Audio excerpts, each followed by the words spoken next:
שלום גם קמבוס גיימינג, והיום אני רוצה לעשות פרק של הרגעים הכי חסי כבוד ומגעיל בכדורגל העולמי חלק 2. הסרטן הבא הוא פשוט דג. שאני מתכוון דג זה פשוט זה. what the fuck. מה זה אמור להיות? הסרטן הבא שלנו זה אלכס סונג, שפעם היה בברצלונה ובארסנל, מאז הוא רק הידרדר. זה היה קרה במונדיאל 2014. פשוט רץ עם מנדוקיץ' ונתן לו מרפק בגב. וואו, זה היה רגע לא נעים למנדוקיץ'. השחקן הבא שלנו זה קריסטיאנו רונלדו, אחד והיחיד. רגע, זה משחק שאני ראיתי בעצמי. זה היה משחק נגד בטיס ב-2014 אם אני לא טועה. פשוט בעט שם בשחקן של בטיס ואז התחיל לתת להם שם מרפקים ומכות. בסדר, רונלדו כדי שיחה אופן. השחקן הבא שלנו זה פיליפ מלו, 81 מאינטר.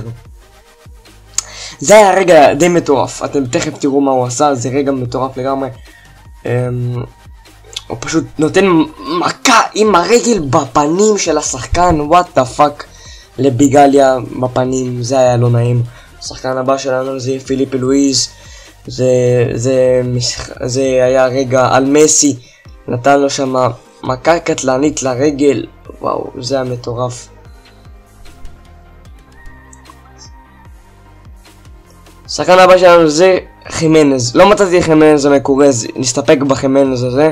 חימנז המקורי זה פשוט בן אדם, פשוט בן אדם זבל. כשאני מתכוון בן אדם זבל, אני מתכוון איזה.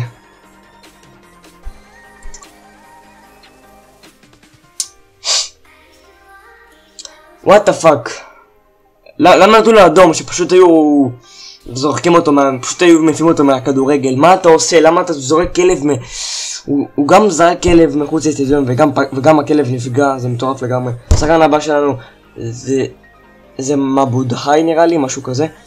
הוא זרק את הכדור, הוא בעט לו בכדור ואז הוא זרק את הכדור בראש של השחקן היריב. וכמובן שהוא קיבל כאן את האדום. השחקן הבא שלנו זה רוי קין, האגדה של יונייטד. קודם כל עשו לו קטע והוא החזיר חזרה. בואו נראה.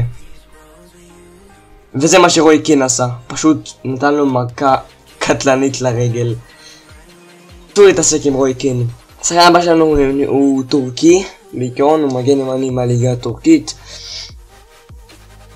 זה פשוט שחקן בלי שכל, זה קצת דומה לקטע הקודם של הפרק הקודם.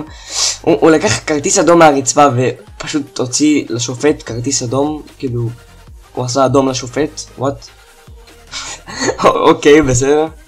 השחקן הבא הוא מנורוואי, אם אני טועה.